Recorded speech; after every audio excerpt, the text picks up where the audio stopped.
Hola a todo el mundo, bienvenidas y bienvenidos a Spirit Critic, un canal de divulgación cultural donde abordaremos diversos temas relacionados con las ciencias sociales. Como recordaréis, en el vídeo anterior hablamos acerca de dos de las posibles periodizaciones históricas que existen. Pues bien, hoy cerraremos el tema explicando tres más, así que sin más preámbulos, comencemos.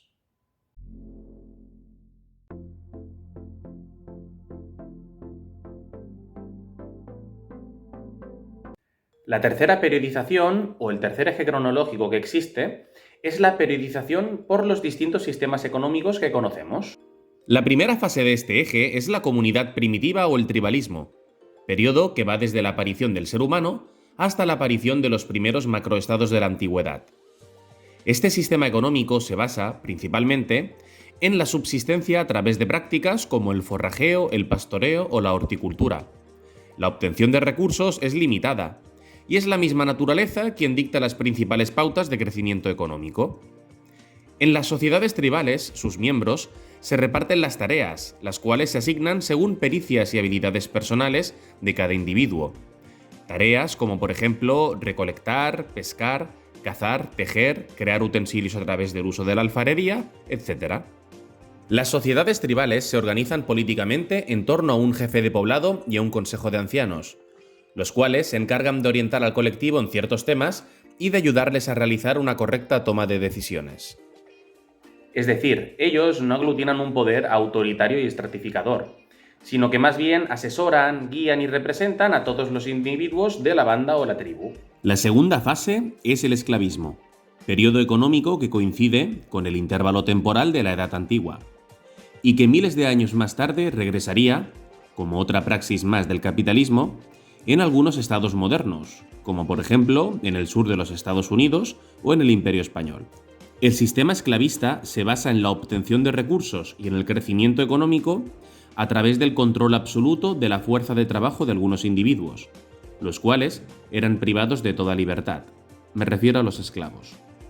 En gran parte de las civilizaciones antiguas, las clases dominantes podían permitirse el lujo de comprar esclavos. Incluso había un mercado de estos. Los esclavos no tenían ningún derecho. Eran considerados mercancía en manos de sus amos o amas, aunque sí que es cierto que algunos podían obtener la libertad si su propietario así lo decidía. Por ejemplo, el caso de los esclavos de la antigua Roma, los llamados libertos.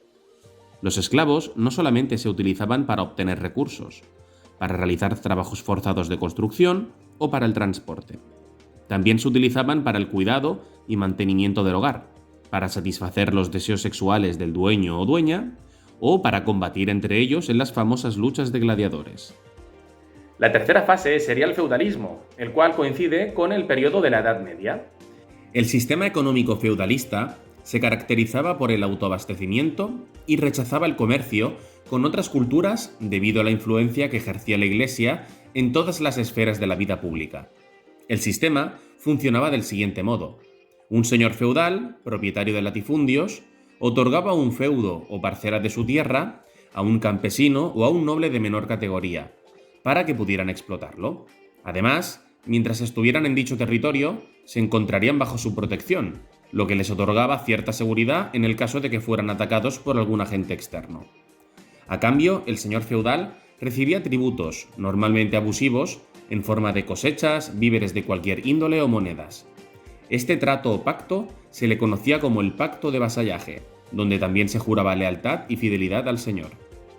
La cuarta fase sería el capitalismo. El sistema económico capitalista gira en torno a tres ejes: la propiedad privada de los medios de producción, la economía de mercado y la división del trabajo, ergo la división de la sociedad en clases sociales. Haré uno o varios vídeos sobre este modelo más adelante, y entraremos en profundidad acerca de sus diversas doctrinas económicas, políticas y culturales que lo sustentan. Y la quinta fase sería el sistema económico socialista, el cual dividiré en dos subtipos bien diferenciados: el socialismo de Estado, en el cual el Estado es el gestor y el distribuidor de los recursos, y el socialismo colectivista, el cual carece de Estado y donde los recursos se gestionan y se distribuyen entre las distintas asociaciones de productores. Entraremos en detalle y lo estudiaremos detenidamente en próximos vídeos. donde aprenderemos a utilizar correctamente toda la terminología política, ideológica y económica que se deriva de él. Y bien, hasta aquí ya tenemos 3 periodizaciones explicadas, y hasta aquí las más conocidas o más intuitivas o de las que más literatura puede haber. Ahora trataremos 2 que son, la verdad, un poco más atípicas. El cuarto eje sería la periodización antropológica, la cual se divide entre salvajismo, barbarie y civilización.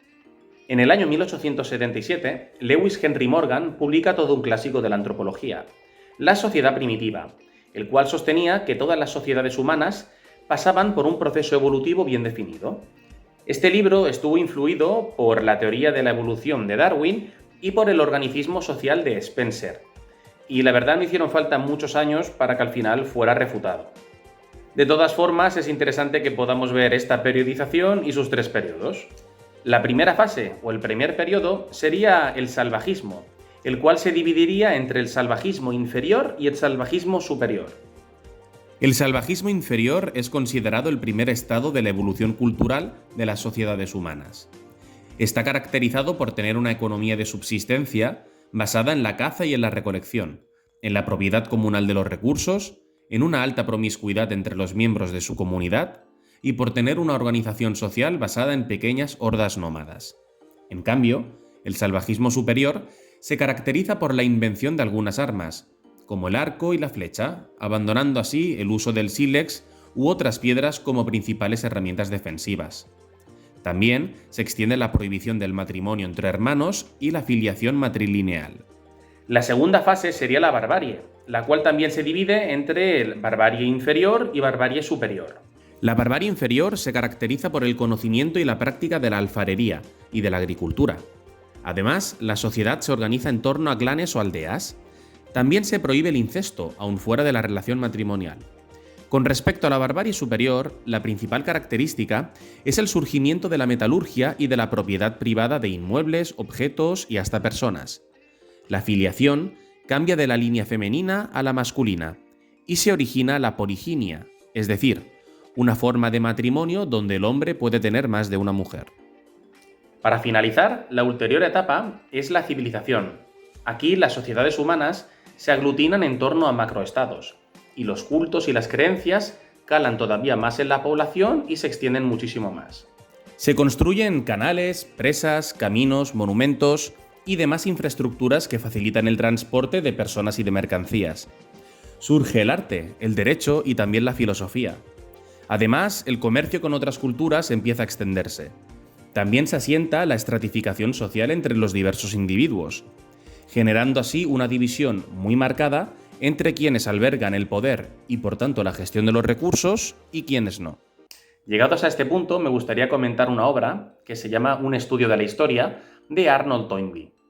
Toynbee argumenta que las civilizaciones pueden compararse entre ellas y que la evolución y el devenir de estas establecen un decurso histórico marcado.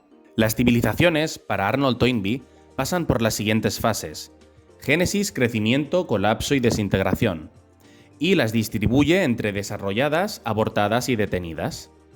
Las civilizaciones desarrolladas son aquellas que supieron anteponerse a las dificultades del momento y que, además, dejaron descendencia social, como la sociedad maya, china o helénica. Las civilizaciones abortadas son las que no supieron anteponerse a las dificultades del momento, como la celta o la vikinga.